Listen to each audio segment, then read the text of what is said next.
Hello everyone, it's Dylan from Yu-Gi-Oh Everything, and welcome back to another Yu-Gi-Oh VRains episode review. This time we will be going over episode 70 of Yu-Gi-Oh VRains, and my goodness, what an episode that was.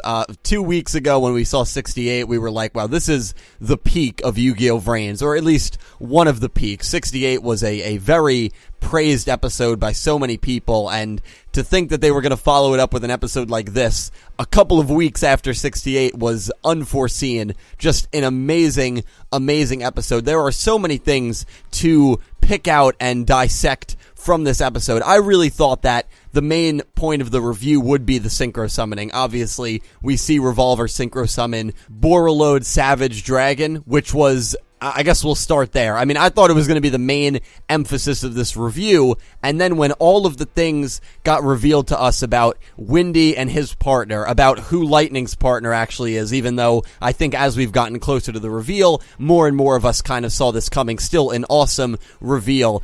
Just the whole dynamic between Windy, Revolver, the Knights, the Ignis, and of course, Windy potentially dying in a very brutal fashion at the very end of this episode, while Lightning did not save him at first. I think, again, I'm kind of all over the place. There's a lot of things I want to look at, and first we're going to start with the Synchro Summoning, which was almost like a background theme of this episode. I shouldn't say that because it was still a very awesome moment. Revolver, Synchro Summoning, the animation, gorgeous. I mean, the animation was absolutely incredible, and I just want to see more synchros after this because the animation was great. The chant, it wasn't a long chant, but it was still a chant. They've kind of gotten rid of monster summoning chants when you summon an extra deck monster. That was kind of a theme of Arc 5, and I'd say it was a theme of 5Ds and Zexal pretty well as well, and they've been doing it more and more with VRains, with the non-link summonings. With the fusions we've seen, with the rituals, they've all gotten, I'm pretty sure, very small monster chants, and so this one also, Borreload Savage Dragon, also got a monster chant, which was cool to see. The whole, it wasn't black and white, but Revolver's entire body was like white and grayed out while he was Synchro Summoning. It was just an awesome moment, awesome summoning, and it's what ends up winning Revolver the duel, because he equips Borreload Dragon to Borreload Savage Dragon, so Savage Dragon gets up to 4,500 attack and gets 4 counters, and I loved the way that they also animated the counters. They, like, as if it was a revolver around Savage Dragon's neck, they added, like, bullets to the chamber. Like, that was freaking awesome for each counter that Borreload Savage Dragon gained, which was 4, because Borreload Dragon is a Link 4 monster. He was able to negate Windy's Link 3 flying whale monster, I can't remember the name of it, that could destroy spell and trap cards and deal 500 points of damage to Revolver, so it seemed like Windy was actually going to get a sneaky win here, but Revolver is able to negate that effect. He's able to attack Windy, and that is the end of the duel. So the Synchro Summoning was awesome. The duel, the back and forth between Revolver and Windy, just like it was the highlight of 69, was a very high point of episode 70. But now I'm going to get into the parts that I think most people are probably watching this video for. My thoughts on the huge bombshell that was dropped to us within the first 3 minutes of the episode, maybe. Right before we go into opening 2, go forward, Revolver says, I know, you know, how savage you Ignis are, especially because I know what you did to your partner.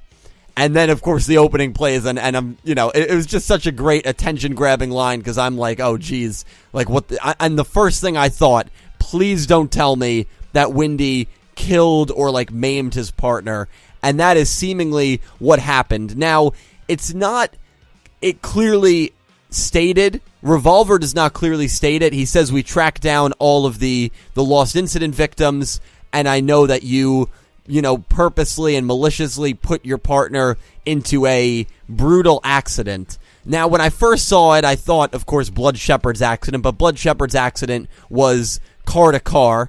Soulburner's parents were not so sure of. The Zyzen's parents were car to car. This was car to building. There was no other car involved. We actually see the car in the building. So, how many car crashes are there going to be in Yu-Gi-Oh VRains? Not quite sure. Were they all caused by Windy?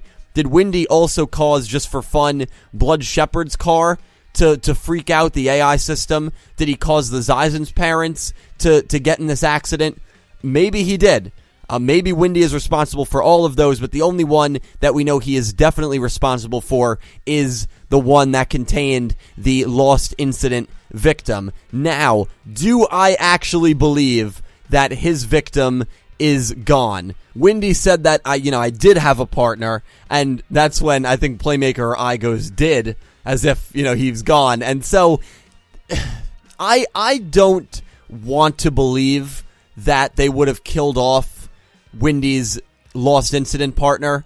Although at the end of the episode they may have killed off Windy. Windy looks like he is in very, very bad shape. Maybe Lightning can save him. Maybe there's a way to kind of revive him. If they fully killed off Windy, or seemingly killed off Windy at the end of this episode, then I'd say there's a decent chance they killed off his partner. But I just feel like there could have been better ways. Like, we don't know anything about his partner. So while it's a bombshell reveal that, oh crap, he killed his partner off, I feel like it would have been more impactful had Revolver or Playmaker talked about the other Lost Incident partner, if they learned his name and were trying to locate him but couldn't locate him, and then we learn in this duel, oh crap, the person they've been trying to locate is dead. Now there's a chance that he could be maybe in a coma.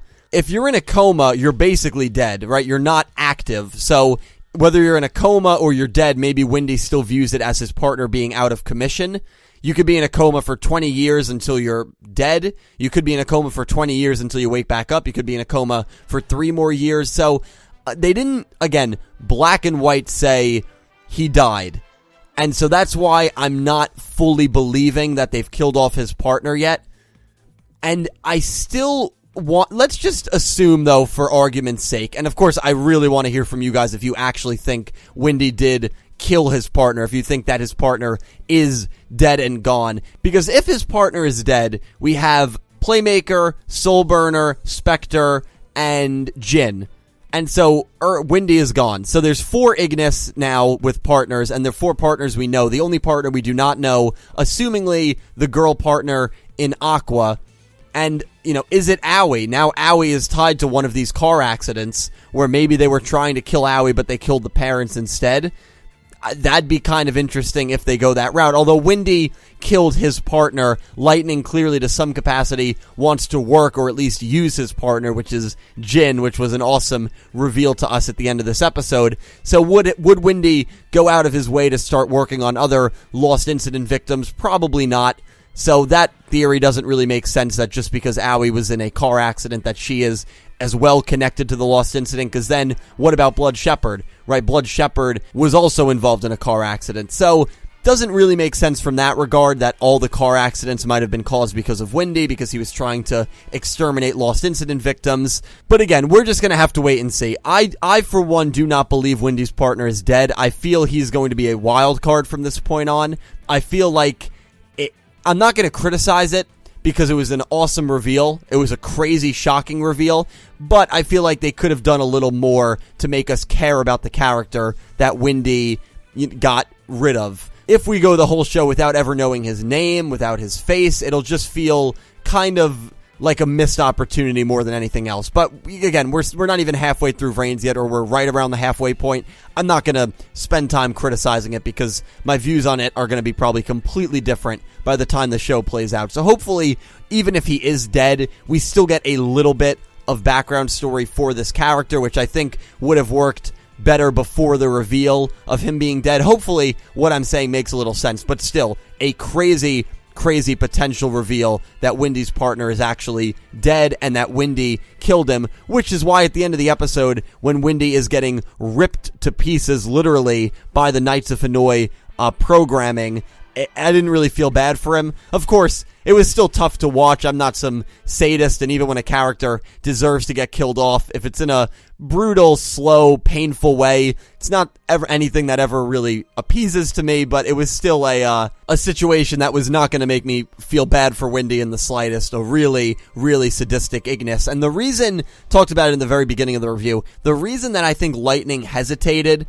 right, when Windy was calling out for Lightning before the Knights used their program, I honestly think that Lightning was testing whether the Knights were actually going to go through with trying to kill one of the Ignis. Because then right after that, Lightning says, after what I saw Revolver do, I'm not being level-headed about this anymore. So I really think, because remember, the first thing Lightning does is he turns away from Windy and he says, I really liked your skills, your dueling skills. And I really think that Lightning was testing the Knights, unfortunately, at Windy's behalf, to see if the Knights were going to try to actually exterminate Windy, which they do. They do instantly. And another very interesting thing about that scene is I immediately screams out Windy, or he screams out Lightning for Lightning to save Windy. So even though Windy has done all these horrible things, and even though even though I is aware of all the horrors that Windy has done, he still felt bad for what was happening to him, and not only felt bad, but urged Lightning to save him from the Knights of Hanoi. And Revolver points that out and says, your instinct was to save your comrade. You're just like them. And I thought that was a very telling scene, that even if I is much different than Windy and Lightning, which I do believe that he is, and I do believe he wants humans to coexist with the Ignis, I don't believe that he wants to rule over humans and exterminate humans. He still is tied to them by blood, and they're basically his family. And so at the end of the day, who is he going to side with? It's not so clear-cut for him that he's going to side with the humans, because even though he knows the horrors that Windy and Lightning have caused, especially Windy, he still felt bad and wanted to save Windy and got Lightning to save Windy. So that was a very, very telling scene, and even I felt kind of bad about it right after when Revolver was calling him out. He's tied to them by blood, and it'll be very, very interesting to see this dynamic really unfold. Soulburner and Spectre had some really great interaction. Spectre escorts Soulburner up to the temple and says, I want you to see how the Ignis are with your own eyes, and if you still believe in working with Flame, then I'll have to defeat you. And when he says that line, you kind of see a more evil Spectre. Like, he can turn it on and off, and Spectre is just a great character. Maybe that's foreshadowing a Spectre Soulburner duel, which I would not mind seeing at all. Maybe that would be a really great duel to see, but I really like that. I really like how Soulburner got to the area, and it was vital that he got to the area because, one, he frees Playmaker and but two, he sees the big reveal of the episode, and that is that Jin Kusanagi is the Light Ignis's partner, and not only is the Light Ignis's partner, but is currently working with the Light Ignis. Now, I kind of hesitate there because Jin has the same empty look in his eyes that he's had the entire show. I don't believe that Jin is willingly working with Lightning. I don't believe that Jin has the correct memories of the incident, because I think we all forget that Lightning can manipulate memories. He did it with Bowman.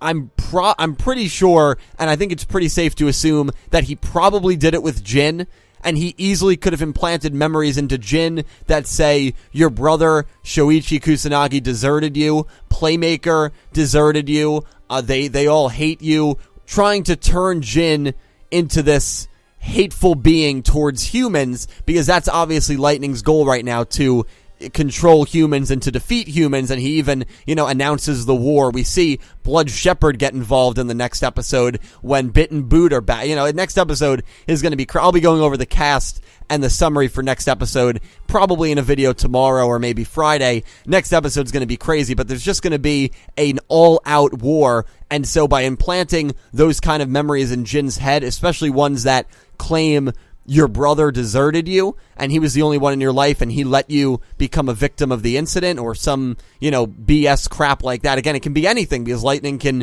seemingly put any memories into any consciousness. That will be very interesting to see. So, yes, I believe Jin is right now working for Lightning, but no, I do not believe it's willing, and I don't believe that he has the correct memories of what happened. I could be wrong about that, but that's just the hunch I get. But guys, it was a freaking loaded episode. My God, I could talk about so much more. I could talk probably for another 15, 20 minutes about the episode. I'm not going to. I don't want this to be like a 25-minute review, but it was just an amazing episode. One of my favorites of Reigns. I think one of the best of Yu-Gi-Oh in a while. Our first synchro summoning, which again becomes almost lost with all of the plot that we got, with all of the speculation that we can do. It's a loaded episode. It's from the start, when they reveal that Windy potentially killed his partner to the very end when the Synchro Summoning happens and when Jin gets revealed. It is a freaking loaded, phenomenal episode. Episode 70 is amazing, and I cannot wait for more Yu-Gi-Oh VRains. Please leave all your thoughts on this episode down below. A special thank you to my Platinum tier patrons, Alexa Baker, Glen McGookin, Jorge Carrillo, and James Rose, and to my Diamond tier patron, Bouldergeist, and to my Egyptian God tier patrons, Syn Cloud and Odd Eyes Vaughn. Thank you to everyone who supports me over on Patreon. Cannot tell you how much it helps me out. And thank you to everyone who watches my videos, because without you guys, would not be able to do this. I will talk to you down below. Really, really excited to talk to you down below. I hope you enjoyed my review, and I hope you have an amazing day.